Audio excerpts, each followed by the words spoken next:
Hi, Chris. Welcome to the podcast. Awesome. Thank you.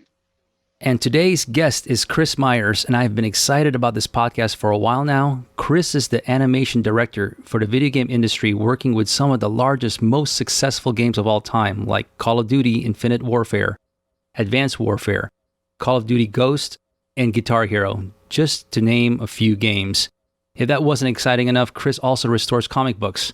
We will deep dive in all these topics, but before we start, Chris, where can people see your work?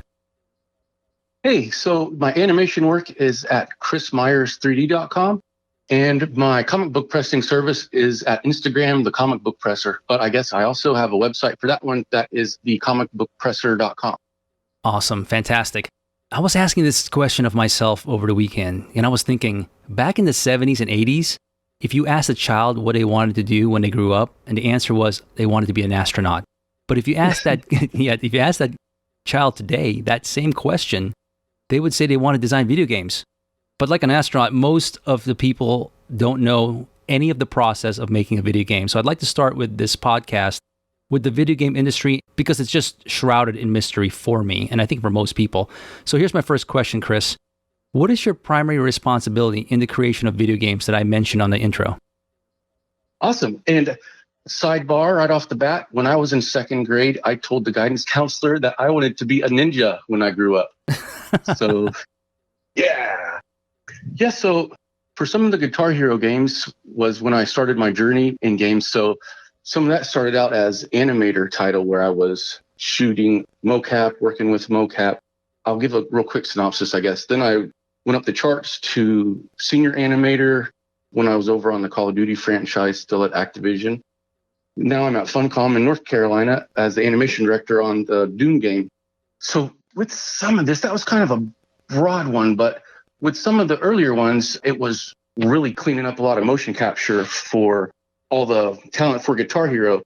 And that was really pretty fun in so many ways. Sometimes you would think, oh my gosh, I'm cleaning up animation from a guitar for the fifth day in a row, but then it would be like, but tomorrow Metallica is going to be here and we're going to be hanging out with them as we do a motion capture. Wow. That was really a lot of fun too, and we got to meet a lot of awesome people there. Then sometimes, like for Call of Duty Ghosts, I got to work on the aliens, and that was really fun because it was all more hand key animation where you're creating it 100% in the computer as opposed to, the motion capture stuff is 100% in the computer, but it starts out where the person has on their motion capture suit, and then you bring that in and use that as your base to get the ball rolling. All right, so there's going to be a lot of questions in this podcast just because, like I said, it's just shrouded in mystery for me, this particular industry. So can you tell us, what is the official starting point in making a video game? Does it start with a video game company pitching a storyline and a proposal gameplay to an investor? How does it all start? Right. Well, one exciting thing about games is sometimes it will be the guy working by himself in his office, and he'll just start to work on a game. And then sometimes as it gets a little bigger, maybe he'll hire a couple people on his own, or maybe it'll just be a small team of like 3.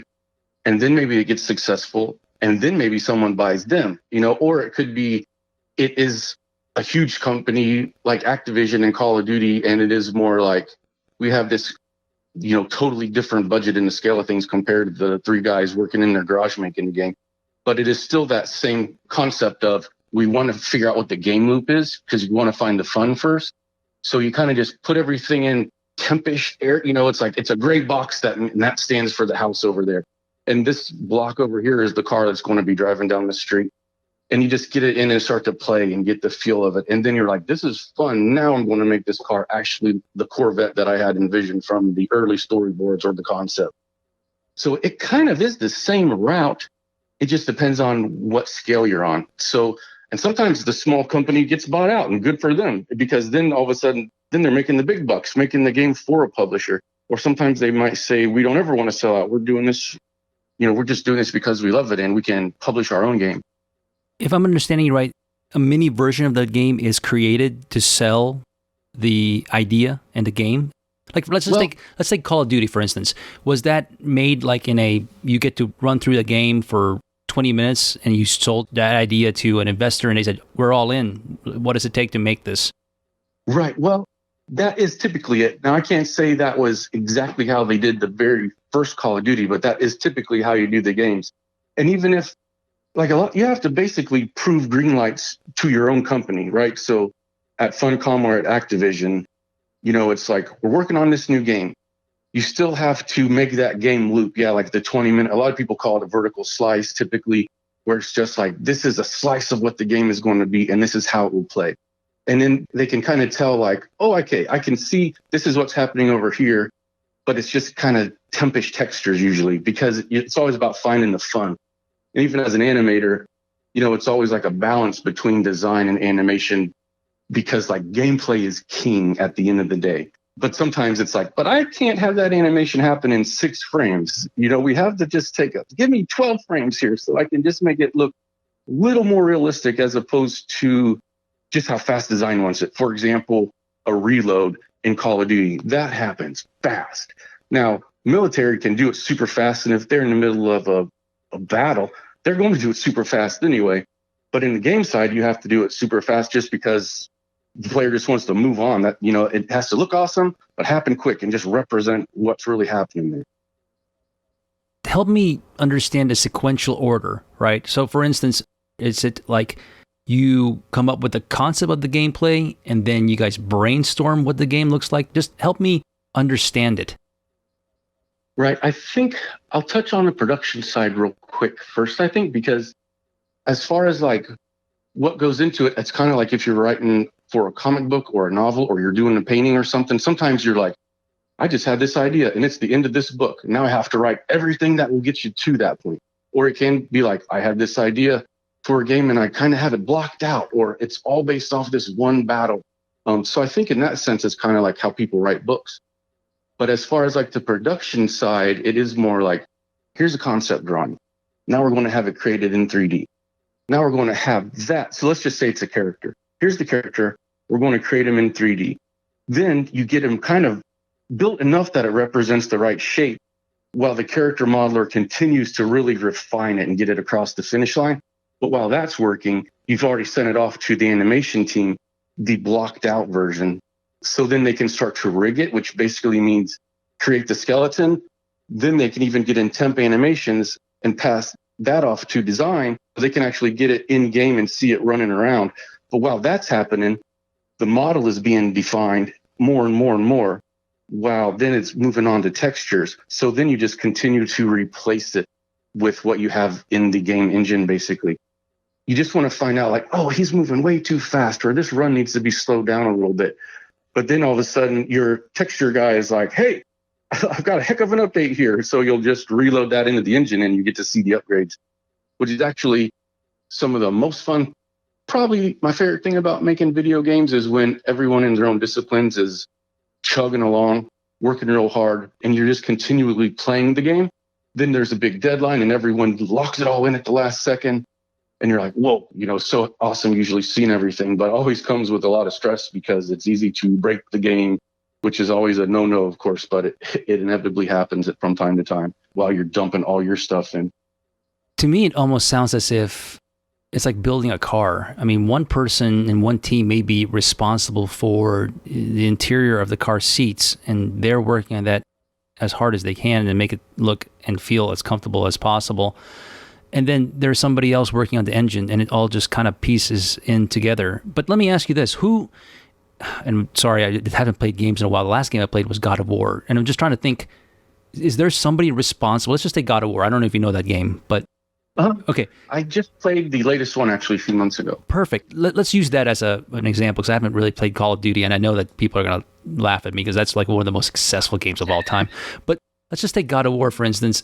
Let's take away the character design, but is somebody coming up with the storyline as well? Like, is there somebody's coming up with a storyline, and simultaneously somebody on the other side is designing the outfits while somebody else is designing the environments? And if I'm understanding you right, it all just comes in together near the end, and then they test play to make sure there's no issues with it and it can't be broken? A lot of the time, the story is defined because you ramp up the team slowly. So at first you might just have your core directors and they're kind of worrying about the story and getting that. And then once you feel like you have it fleshed out enough, you can start to bring on the team. But there are definitely times when people stitch different things together. So with God of War, I can't speak for them, but just as an example, I'm sure they, and also with that one being a franchise, they had a lot of history they could build on. Someone came up with the initial plot, but then often they'll hire someone else to do the script and really get down to the details. And sometimes they'll have the game fleshed out enough that it can be more of a, I'm going to hire this writer that writes movies or comic books or novels, but because they're going to help me piece all this together and they're going to help come up with the dialogue and everything. So you typically do have the core team that really gets the nuts and bolts figured out, because you're not going to be able to have the whole staff really hit the ground running until you have enough things figured out. So it kind of goes from there. And I guess what I was saying was, once you're kind of have all these people building it, I guess like you said with the car, typically, the story would basically be the blueprints. So you're kind of like, we already have the blueprints. Now we're ready to start on the production and send the car down the line. And you're an animation director. In video games, there is the cinema part. Forgive me if I'm saying that wrong. It's just the part where you're not controlling, you're watching the cinema part, right? You're not controlling, you're just watching. We call them cinematics most of the time. What does an animator or animation director do? Like, is that just the actual gameplay and how they're moving, or is that the cinematics part? Right. Often that is determined by the game. So the director would often, for a cinematic, I would be the one out there calling action and everything on the motion capture stage, because most of the games I've worked on have had a heck of a lot of motion capture. So from the director standpoint, you have the creative director that usually is working with the game director, and they're working on a lot of the story issues and the looks with the art director. And then for most of my experience, then they'd come to me and say, here's what we need to happen. This car is going to come barreling through this wall. There's going to be a monster on the other side, and we need to have the soldier get out and start firing at the monster and then take off running. So then for me, it would be like, we build up what we need on the stage, and you have your actor, and, typically you're working with like hired stuntman or professional actor, and you're calling the shots. In that sense, it's kind of like film directing in a sense where you're saying action and take one and let's do it a little bit different. Let's do that. But that's more of the literal direction part of it. Because, for example, on the DUNE game, I don't anticipate it to have a whole bunch of cinematics. So I'm working on developing everything from like the pipeline down to how staffing and down to this is our locomotion system. So like there's a huge Excel sheet that has, this is how many animations it will take to make this character do all this. And then it's like, oh, well, now I'm not saying we're having this. I'm just saying, for example, now they want to have vaults. So you're jumping over this. Well, now let's talk to an animation programmer and define what the vault system is going to be. And then we write down, okay, that's going to be 22 animations that make up the vault system. And we're going to make it so that the character can tell how high the vault is to know which animation to play, or how high the wall is. So it really varies between studios. But as the director, you would typically have some leads underneath you. So it might be, oh, well, this is the lead for example, at Infinity Ward, there would be like a lead for the view model, which is the first person animation, versus a cinematic lead for the big cinematic moments, even versus just all the AI having a lead also. Some of the studios are so huge. If the animation team is like 35 to 50 people, you just need to kind of break it up that way. And then when you're at a smaller studio, the director might just end up doing a heck of a lot more of the roles because maybe the team is 8 people. So in the end, I'm trying to understand all this. It's still very difficult to wrap my brain around it. So, and I'm putting it in the concept of cars. If you do your part and the other team does their part, do you guys marry it all together, then test drive that little piece, or do you wait for it to all be completed, then you test ride the whole game? Does that even make sense, the question I'm asking? Yeah, it does. You totally don't want to test drive it at the very end. So the technique I've always used and what I learned from my mentors was you get it in game as quick as possible, and you always have to react, because it might be, it's kind of like, here's the animation. This is this guy, and he comes up and he punches this guy 3 times. Then you have to see it in game, because often it might even seem a little floatier than you were expecting. You're thinking, man, that stunt guy was so awesome when he was doing these fast punches, but it didn't translate as well. So let's tweak it a little bit. Or often it's more of you see it in game and you might have to talk to the programmer that put it in game, because you might have to work on some of the blends. It might look weird when this is one animation, but it's linked up to 120 others, and it's actually playing 3 animations at the same time. So what can we do to tweak the blend to get this one to look just the way we wanted it to back when we were looking at it in our 3D application? What is the timeline on a video game from start to finish? Is it a 2-year process, a 1-year process? Is it 6 months? I'm guessing it's probably much longer. It's actually, most of them, about the longest, often it's 3 years. So for 3 years? a huge franchise, that's just from a lot of my past experience, but it just totally depends on the game, because Call of Duty, it was multiplayer, it was zombies in some cases, or special forces in some cases, and it was the campaign. So, I mean, sometimes that game would almost be 3 other games at once. So then someone else might make another game that's actually just the zombies portion of it, and that might take them a year. So it really depends. I've worked on games that have a 6-month, it was like 8 months sometimes. Some of the old Guitar Hero games, we were just able to get through them a little bit quicker because it wasn't like we were creating as much new stuff. It was more of, this is a little bit different and we're building on the last game, but it's not wildly different. And so it really just depends. I've worked on games from about a year to 3. And then the trickiest is just when I have not worked on a game that took longer than 3 years, but it definitely exists. And it just depends on how they can land on their feet and basically how much they're bankrolled. When near the end and you guys have test drove it, you've tried to break it, and everything has gone through quality control and the game is just awesome, what does that look like at that point? Are you guys just handing it over to production to mass produce the games? Like, what? Just give me an idea to understand near the end of a project. What does that look like? Okay, this is definitely one where I'm not the expert, but I can give you my version of what I saw and what I've seen through the years. It does get down to where you'll often start to staff up with a lot more quality control, quality assurance testers, game testers, QA staff, and they'll just play, break a lot of things. And then sometimes it's even like, this looked fine until we had 75 people playing it at the same time. So they'll be testing all that, and then they're sending bugs to everyone, and you're just fixing bugs and fixing bugs and fixing bugs. Because at that point, it's more like, oh, maybe for animation at least, it's kind of like, oh, the leg looks a little bit weird, and we didn't notice it at first, so they noticed that, or it's not playing this animation correctly. Then they ship it off, and it's like, we're going gold. We have to get this approved by Sony, or we have to get this approved by Xbox. And sometimes they'll come back and say, you didn't pass. And it's like, oh, God, right. Here we go. We have to do this and this and this.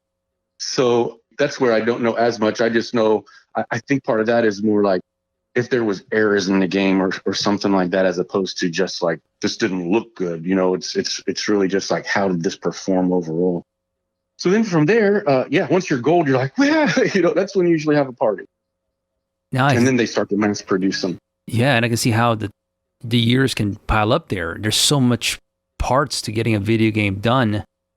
I forgot to ask you this earlier, but how big of a team does it typically have to do a job like Call of Duty or Guitar Hero? Because in my mind, it's like a team of 20, but it could be a team of 100. I have no clue. For a Call of Duty, it is hundreds and hundreds, because sometimes there can be multiple studios involved. I mean, I guess that's not a secret, because when you look at the credits, it can say like Raven Studios, Sledgehammer Studios, Infinity Ward. So it is lots of studios with hundreds of people at each one. Let's transition to you, Chris. Tell me a little bit about your background. How did you fall in love with art? I was one of those guys that just always knew I wanted to go into art. Somewhere I have this little piece of paper from 2nd grade where I did say I want to be a ninja, but when I had to write it down, I wrote cartoonist. I was just always drawn to comic books, and always just, you know how it is, you just get it. You like, if you have it, if you're bitten by the art bug, it's just in you a lot of the time. So I just knew I wanted to be into art. And then as I grew up, basically, it would just shift gears. It was like, do I go into graphic design? My first major was actually just drawing, which it was cool for a while. Then I just wanted to go into games more. So I transferred over, actually went from Shawnee State to the Art Academy of Cincinnati. They were both cool schools. I just wanted to get to a different major at the time. But now, actually, Shawnee State does have some game degrees and everything. Then I was actually in Cincinnati for 4 years. That was my first animation job back in the late 90s. And I went to Savannah College of Art and Design and got a master's degree in animation there. And while I was there, I worked full-time for the college as a motion graphics artist. And then from there, I got on at Activision and moved out to Los Angeles for 10 years. And now I'm actually in North Carolina at Funcom. So I've been in games for 13 years, but I've been an animator in one form or another for about 21 years now.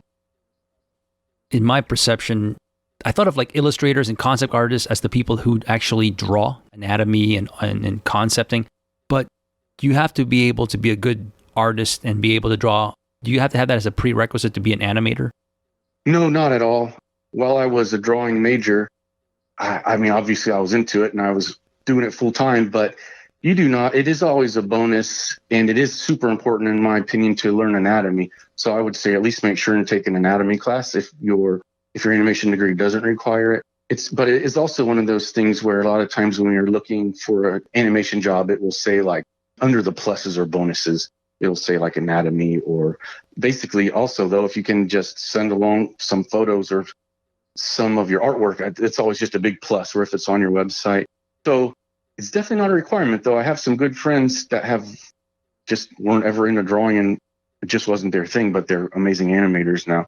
Now, if you were 2D, yeah, I don't think that would work. But for 3D, it can. I also have some animator friends that are just amazing. So it is kind of just everyone's their own creative. When you had the skill of being a great illustrator, did you know that you were going to focus your emphasis on that industry, which is video games? I did not. When I first went to Shawnee State, I did not know. I just knew I wanted to be an artist. I was actually super fortunate and got a full ride on an art degree for there. So I was drawing major, and that's, sometimes you just have to do one day at a time, right? Put one foot in front of the other.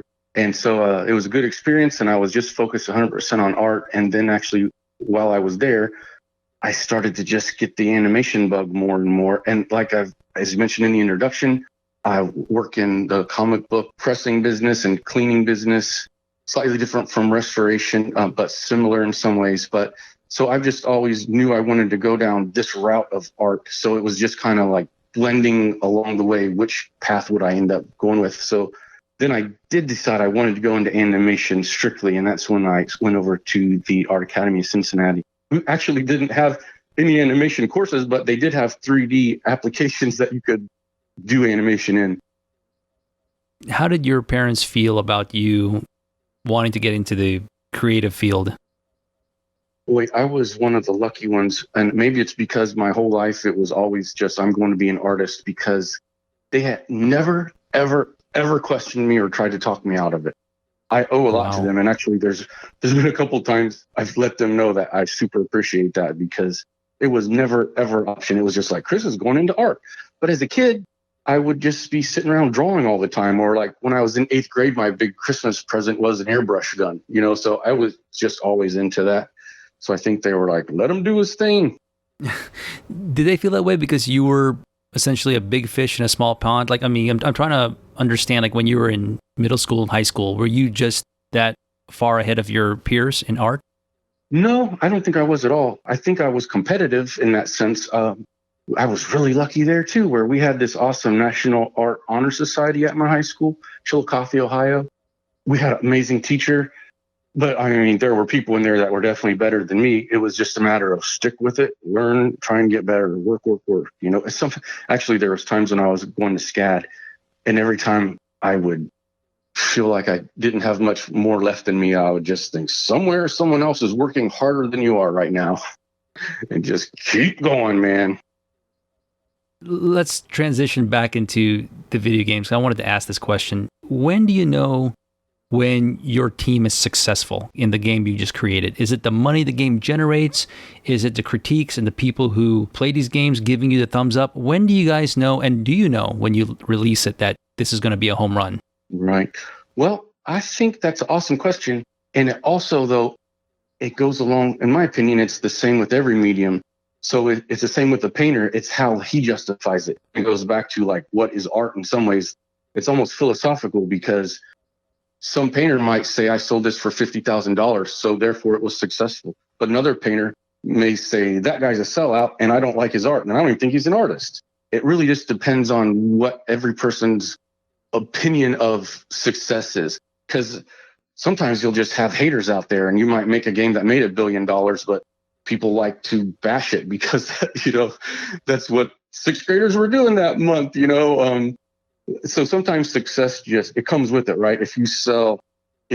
Oh my gosh, like one of the Call of Duty games I worked on, it was just getting mad hate on the YouTube trailer. And I was just joking, like, you're buying this for Christmas, man, or for your holiday season. But so it is based on, I think it's just up to the individual. Some people are going to think they were successful, and good for them if they think, they're successful in their own mind when they decide it. So some people are going to think they're successful because it was money, and some people are going to think it is because reviews. But I will finish up with one thing. I guess for me, part of it is there's a website called Metacritic, and it takes all the different reviews from all like legit-ish websites and combines them. And then it's kind of like your overall score. So sometimes it is like, come on, man, we don't want to go under 82, Is that like Rotten Tomatoes? There's a certain number that you guys want to hit? Yeah, it is. And I guess it's just the number of, I know there's been cases where I don't have any examples, and I can't say if I've ever worked on one that did this, but I'm sure there's companies where it is along the lines of, we find this game to be successful if you have this score. I guarantee some people have to use that as their bar, especially if they've invested $50 million in you or something, because that's going to tell them. But actually, they probably just see the bottom line with how many games it sold. And this question I have is, I think you helped me answer this earlier in one of your answers. So when you're saying there's hundreds of people part of a video game, and if you want to be in the video game industry, it's possible. There's opportunity. But there are certain positions, let's say concept artists, or even your position in particular, how rare? Now, I'm really thinking this through. Like, in a given metroplex area like Dallas or another city, there could be less than, is there less than 25 people that do what you do? I mean, how rare is it? I'm really being honest, and I'm trying to think. Mm-hmm. I'm thinking it is.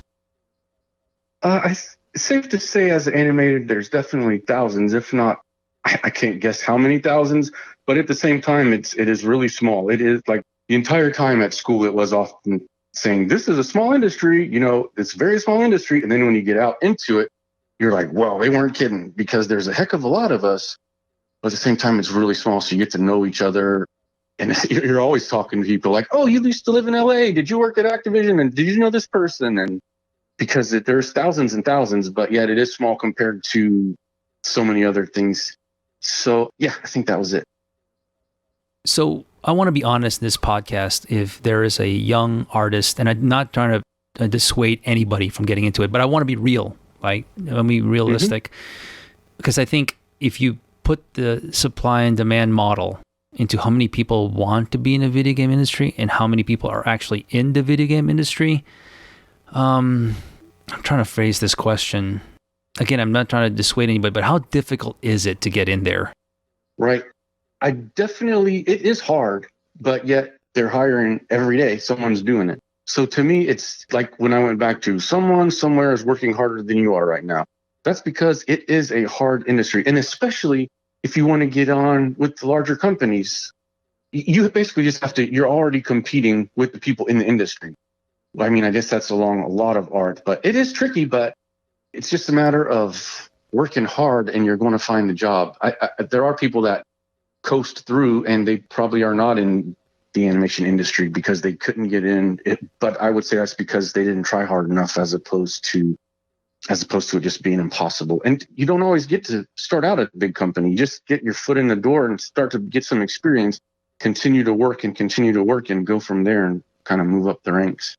But is it accurate to say that certain positions are exponentially more difficult to get into and get a job than it is the other? For instance, I don't know why I think this. I think concept artists, and I don't even know how many concept artists, like a game of like Call of Duty, how many concept artists would be on that game. But to have a position slide in there to be a concept artist, I mean, there's a lot of people that are great artists, but it has to just be a small handful that can make it in there. Here's my question. Is there some positions really difficult to get into and break in and grab those positions? And there's some that are a bigger team, so it's easier to slide in and get a job? I think one way to answer that would kind of be, for example, there are more animators. I think a lot of people just want to go into that because they think it sounds so much fun. So sometimes if you're going to say, we're hiring a modeler, modeling's awesome, lots of awesome modelers, but I don't know if you would get as many applicants as, let's say, an animator. Now, maybe I'm being self-absorbed. No, that's just a fact. Animation is one of the ones that get a lot. Now, modeling may not be the best example for comparison. I'm just saying there are other disciplines that don't have as many people apply, where, say, one might get 50 applicants, another one might get 350.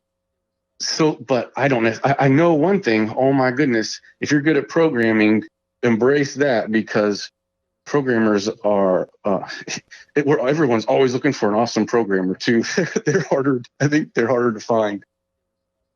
Okay, so a couple more questions, and I'd love to transition into the comic restoration stuff, because that's really interesting, and it's the reason why I even contacted you. But here's two last questions.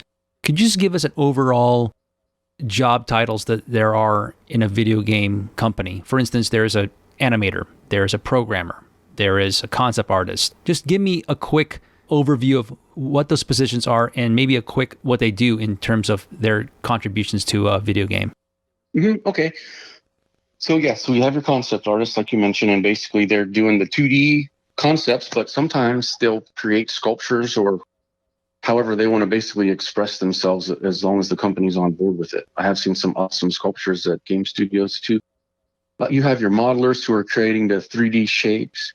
And then along those lines, you also have environmental artists, and they may only focus on creating the actual environment you're in. Then you also have another modeler who sometimes will take the environment artist and they'll finish off the models.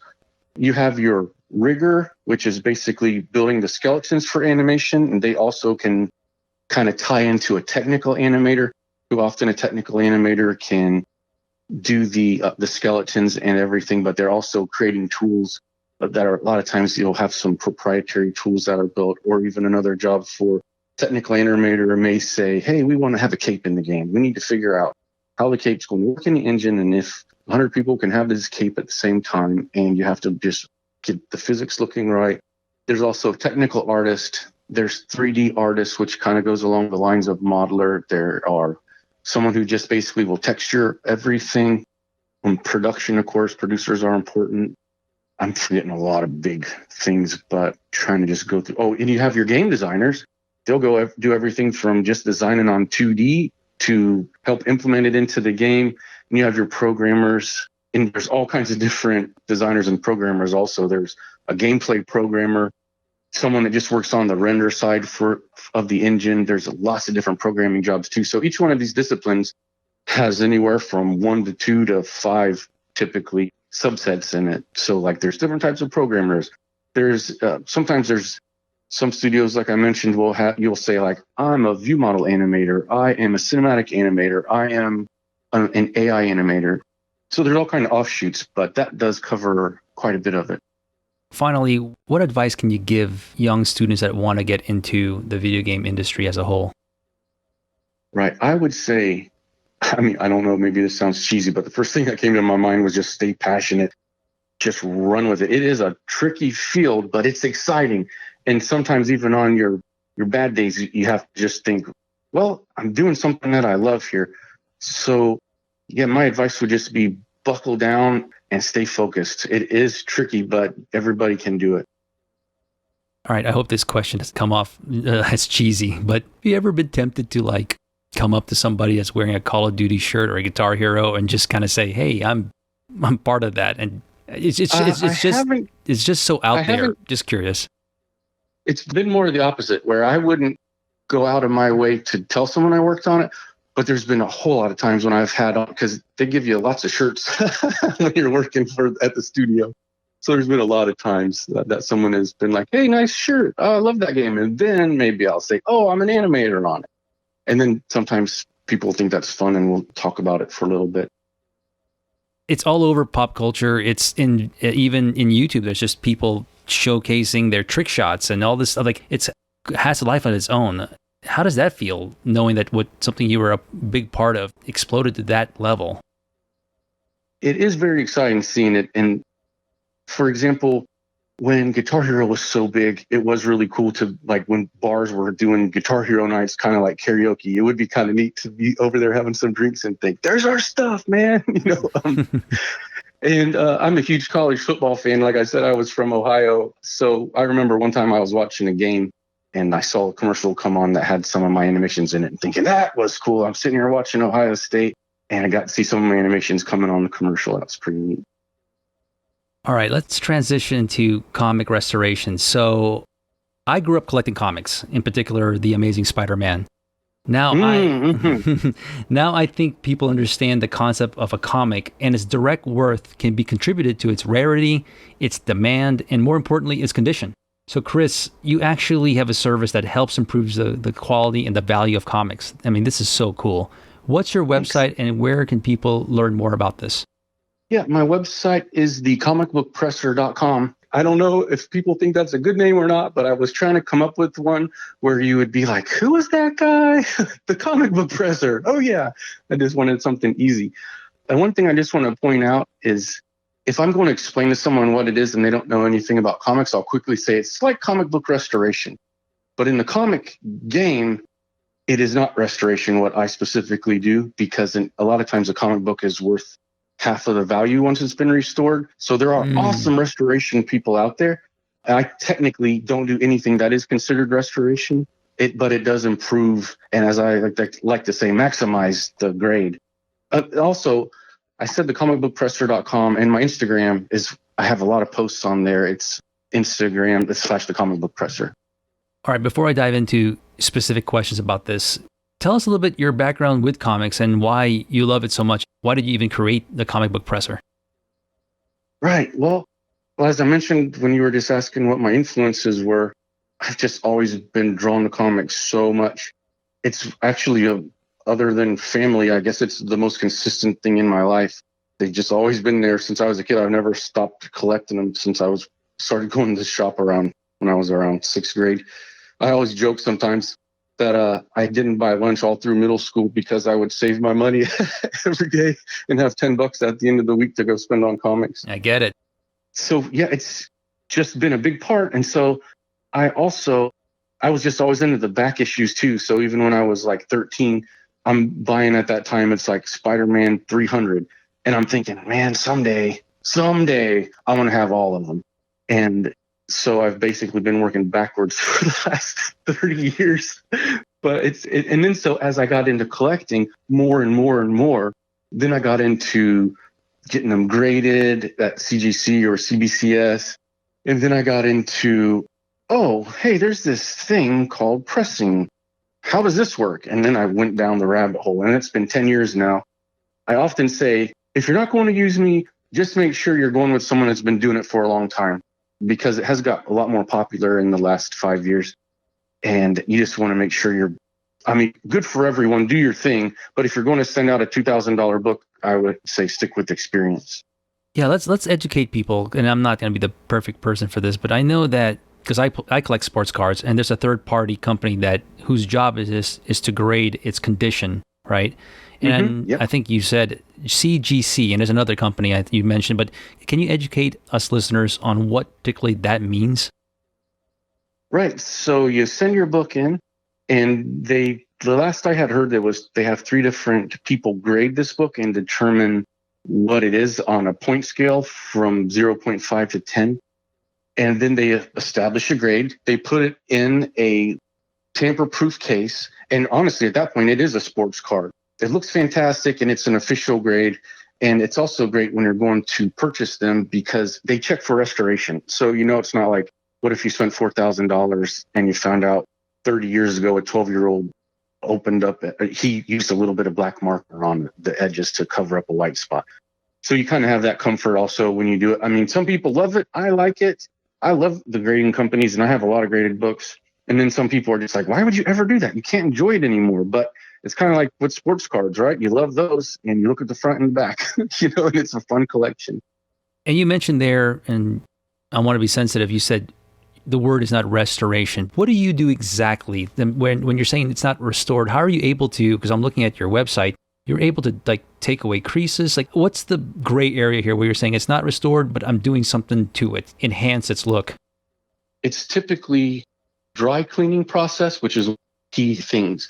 So, and I can talk about it a whole lot, but yet it's like my own little recipe that I worked for years and years on. So a lot of pressure doesn't exactly say like, I have a recipe, others are similar, but mine is my own. But it does consist of dry cleaning, which takes off dirt and grime, basically, mainly off the white areas. And sometimes it's just like night and day. I have some examples on my website and my Instagram site of just like before and after dry cleaning. But then the difference is if there's a stain, the stain goes through the paper. Like if you're not sure, just look on the inside of the cover. And if you see that stain, then it's not going to come off the top of this because it's not something on the surface. So I guess I'm kind of going down the rabbit hole there, but circling back to your question, it isn't considered restoration because you're not really adding or taking away. You're just taking off a little bit of surface grime. And part of the pressing process, it often includes humidification and then heat and pressure. So the deal is you want to find this comic book that has these dents in it, but they don't have a color break, because then I can remove the dents, and that's how it brings out the value and maximizes the grade. And back to when we had mentioned some of the CGC stuff, there's a lot of examples on my Instagram page where that's part of, I kind of say playing the game, because a lot of people will look for, like I have a giant size X-Men #1. I bought it as a 6.5. Wow. I cracked it out of the case, and I do that for customers all the time. And I pressed it and cleaned it, and it went up to an 8.0. So that was like $1,000 increase. I was just going to say, not to interrupt you, as I know in the basketball cards, which I collect, let's just take, for instance, a 9.5 gem mint card compared to a pristine 10, depending on who is actually grading the card, if it's PSA or Beckett. But those incremental increases can mean thousands, if not hundreds of thousands, depending on what card it is. It means so much to have the grades bump up. So when you're talking about you're jumping from, did you say 6.5 to an 8? Yeah, the most I've ever had was a 7-point jump. Good. 7 points? I don't get those all the time, but yeah, it went from, there's an example of it on my Instagram. It went from a 7.5 to a 9.8. Oh my, that's amazing. That's something I even said in my description. I was like, I'll be the first to admit a 7-point bump is not common, so, but it was just the perfect candidate. It was just everything on the book was dense. And to be a 9.8 as a comic book, if you have like a 1/4 inch color break, it's basically going to be a 9.6 most of the time. So this was the perfect storm.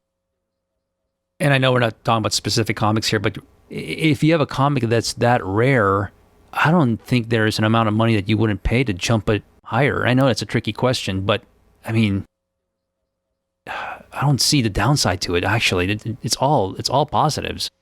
Yeah, and I do try and I'll coach people. Like sometimes someone will just shoot me a message and typically I get back to them. But then if they never send a book and it's like the 7th one, I'm like, but I get a lot of people asking me about like, does this look like a good candidate? And the only downside is sometimes I'll get the book in hand and I'll be like, whoa, nope, I don't think it's going to bump.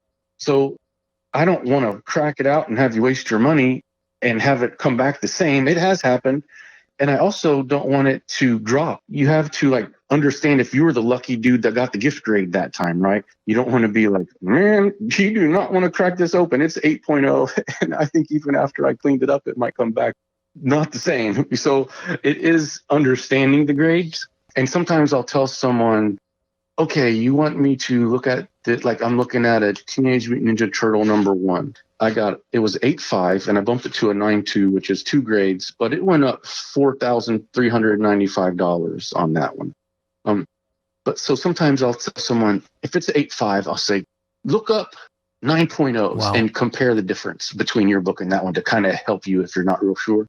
I'm sure you cannot guarantee a grade. That doesn't make any sense. But are you able to tell them that it will bump up? Or I would guess that you don't even want to do that. I will often tell people, like I can typically look at a book and say, oh, this is a good candidate for a press. And I do for sure can never guarantee anything, because sometimes there's actually been one time I was like, this is crazy. send it back, man. And then it bumped up just from cracking out and sending it again because it was that close to the next time they graded it, it went up one. Because everything's a little subjective and nobody's perfect. And often people ask me what I think the grade is after the press. But it's just a matter of, it takes so much more time if I was to grade everyone's book on top of everything else, that I just say, I can tell you when I see it's a good candidate for a bump, but I'm not going to just tell you what I think the next grade is going to be. It can also set up a bad expectations. Sure. And Chris, why don't you walk us through the process? Like, say I'm a comic book collector and I want to work with you on, a comic book, that I want to have the quality get better. Mm-hmm. Walk me through what that process looks like so people can understand. Actually, if you live in the Raleigh area, which I know is small, but I do partner with Ultimate Comics, and you can actually go in there and drop books off, and you have a transfer system and people can pick them up. We'll pick them up and then drop them back off there for you. But the majority of my work comes in the mail from all over the country, and a couple from all over the world. Actually, I've had some from Sweden a few times, and someone from Australia sending me some soon. But what I'm getting at is, you would go to my website and there's a submission page, and you kind of just have to go through the process of, this is the book name, this is the number, this is what I estimate the value at. And you have some drop downs, like it's from pre-1969, and then I want to pay for the dry cleaning. And then you put as many books as you want there and you shoot it off. We receive an email about that, and we'll send a PayPal invoice that has shipping instructions on it. So then you send off your books to us, and I work on them. And then when they're all finished up, we either send them back to you or to the grading company of your choice. So there's a pull down for that too, if you want it. I send over 50% go straight to CGC. So people often, instead of me sending it back to, say, Detroit, and then they send it down to Florida, I'll just send them right on the way to CGC or CBCS. Wow, that's amazing. And how long is this process of, from the time they contact you, let's just say you get the books, how long does it take before you're actually sending it back to them or to the grading company? Yeah, right now we're on a 6-week turnaround. So, it was 7 weeks just recently. But we've had some huge orders. We get a lot of books from other comic stores. Comic dealers will sometimes send 100 books at a time. So it's fluid. So I usually update it's kind of a fluid number. So it might be 5 weeks, but right now it's at 6. And I have a small staff, but I'm the one doing the pressing. So every book has one picture taken before and one picture after. So I have some help with. Recently, I've had someone help to start doing the forms and the invoices, and someone will take the pictures. But I'm working on the books. What is the most rarest comic that has come across your table when you're doing one of these projects? Right. I actually have an example on my Instagram. I think I refer to that more than my website because I just have a lot more updates on my Instagram page. But I just worked on an Amazing Fantasy number 15, the first appearance of Spider-Man. Oh my goodness. Are you serious? Mm-hmm. I would be shaking if that came across my possession. Wow, I'm sure you're wearing gloves and the whole, I don't know the process. Oh, yeah, but I do always have on gloves. Anyone that ever would touch a comic would be wearing gloves 100% of the time. It's probably, it came back at 3.0. So I think that's around 30 grand. I forget off the top of my head. It was just an awesome case of a new customer. He actually had contacted another presser that hadn't been doing it as long. And the other person was like, I think you should just go to the comic book presser for this one. And it came back at 3. Yeah, the guy bought it raw, which means not in the slab, from someone that found it in an attic. That stuff can happen. and wow. The client made out great because I actually wasn't even expecting it to come back at 3 myself. I did my best, but it really looks nice. And that's my dream, man. That's my holy grail that I want to get one of these days, is that number 15.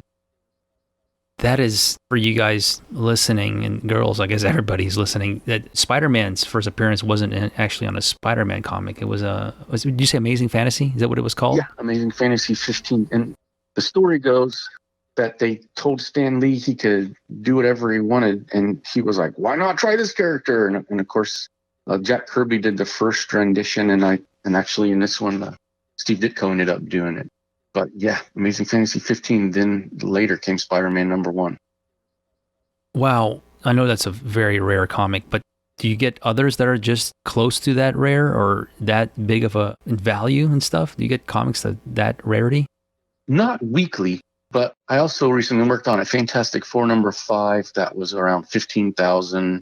A super, super popular book is Incredible Hulk 181, which is Wolverine's first appearance. And I mean, if you're into comics or not, most people have heard of Wolverine. It's just a super, super popular comic. It's been on fire lately. All the comics, basically, it's been a heck of a market lately.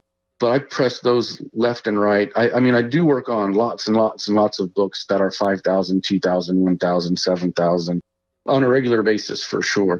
But it isn't every day that I have a $30,000 one coming across the desk. I just pressed the X-Men one last night. So yeah, I'm always working on lots of key issues. Chris is just rambling those off, but those are big comics. And if you collect comics, you understand what he's saying. So Chris, let's run through some fun questions here to get to know you better. What do you listen to? What kind of music do you listen to when you're working, doing anything creative? I am a jam band guy, so I love the Grateful Dead. They're my favorite. I like the band Fish. Widespread Panic's one I love a lot. But I also bounce around a lot. I think that's just one of those things. As you get older, you kind of go through these phases of, I used to love Guns N' Roses, and sometimes you'll go down that path. Or I like a lot of jazz too every now and then. I'm not an aficionado with it, but I like Miles Davis kind of blues. Sometimes I'll just be in the mood for that. And then sometimes when I just really got to get moving, I'll listen to a little bit more pop, like Bruno Mars, just because it's something fast that I kind of will zone out more to, where sometimes if it's the Grateful Dead, I'm like, oh man, when did they write these? Let me look up the lyrics. And it almost like demands my attention so much. What about comic book artists? Who are your favorites? I know there's Todd McFarlane. You said Jack Kirby. I mean, there's a slew of them. Like, who are your favorite comic book artists? Well, for sure, Jack Kirby. And he is the artist's artist. Most 14-year-olds don't like Jack Kirby because they just don't get it. And it did take me a long time myself. I was a slow burn with Jack Kirby. Then you just get it. I don't know. I feel like it was just overnight. I was like, whoa, man, this is amazing. Steve Ditko, some of the legends, some of the more modern, it goes back to when I was growing up in the high school in the 90s. Todd McFarlane is one of my all-time favorites. Kevin Eastman and Peter Laird of the Teenage Mutant Ninja Turtles were huge for me and still are. Some of my modern current favorites, Steve McNiven. He's done a lot of Marvel stuff. I just love his cross-hatching and his detail. And Frank Cho is one of my other all-time favorites of the more guys that are working right now. I mean, it is one of those things where I could go on and on, but those are probably the top ones right off the top of my head. Fantastic. And what is your favorite comic that you own? I guess, oh boy. Well, I have a Spider-Man #1 and an X-Men #1. And those are probably tied. Maybe Spider-Man's my favorite character, so maybe it's Spider-Man #1. Are those graded? Mm-hmm. Yes, Spider-Man is a 5.0 and X-Men is a 4.0. And I think you mentioned this earlier, your holy grail is to get Amazing Fantasy #15, but is there a comic you'd love to obtain that you just don't own right now? I mean, it would be that Amazing Fantasy 15 that I would like to obtain someday that I don't have right now. So who do you collect exactly? I know we're talking a lot about Spider-Man here, but who are the titles that you collect? My big three are Hulk, Spider-Man, and X-Men. I've been a Marvel guy. DC's awesome. I don't know. I just gravitated towards Marvel and never looked back when I was saving my lunch money. And then Teenage Mutant Ninja Turtles is always a special part. I always have sounds really cheesy, but I was going to say it has like a special place in my heart for them too. That's what took me to the first comic store I ever went to. But yeah, I have, some of my X-Men collection and Spider-Man collection isn't even at my house because I have a security box for them. But I did finish up every issue of X-Men last year. It took me 30 years. And wow. And I'm about finished with Spider-Man. It's like 850 issues of Spider-Man. I actually thought I was finished, and I just found 2 of them I didn't have. And they're only like $5 ones. And I was like, darn it. Okay, here we go, eBay or Ultimate Comics. Couple more questions. What are your thoughts on the Marvel movies? Do you think they capture your imagination of what the comic books look like? Is they a true reflection, or have you been happy with some of the renditions and some you're not. How do you feel about the Marvel movies? I have basically been thrilled. Like, I love them. I love them all. And even before the Marvel Cinematic Universe had its thing, when Sony made that first, was that Andrew Garfield? No, Tobey Maguire, the first Spider-Man. Oh man, I remember that's just one of like a few movies in my life where I left and I almost felt like my head was numb. Like, I was in a good way, I was just like, that was amazing. I can't even talk right now because I just was like, I just saw a comic book come alive. And some of his battle scenes were really just like, yep, that looks just like in the book. So I've just been loving it. I know some people tend to sound like they're getting burnt out. I'm just in. And fortunately, my wife and son love them too. So we always go watch them. Yeah, my favorites has been all the X-Men. I love the X-Men movies. They've all been great for me. Mm-hmm. I enjoyed them all too. And I'm really pumped now that Disney bought Fox, who had the rights to the X-Men movies. So I'm looking forward to seeing some X-Men slide into the Marvel Cinematic Universe now. Finally, Chris, how do you personally define success? Okay, how would I define success? I do think success is defined by each person. So I guess along the way, though, I just was posting for me personally in the comic book pressing business.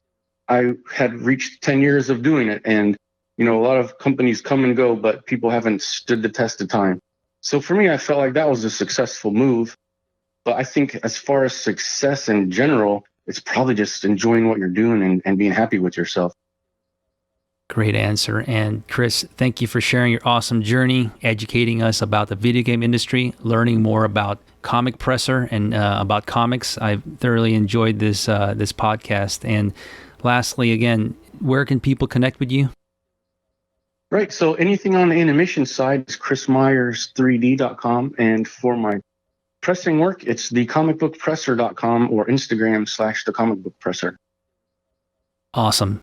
And Chris, thank you again. And for everybody out there, thank you and bye. Thank you.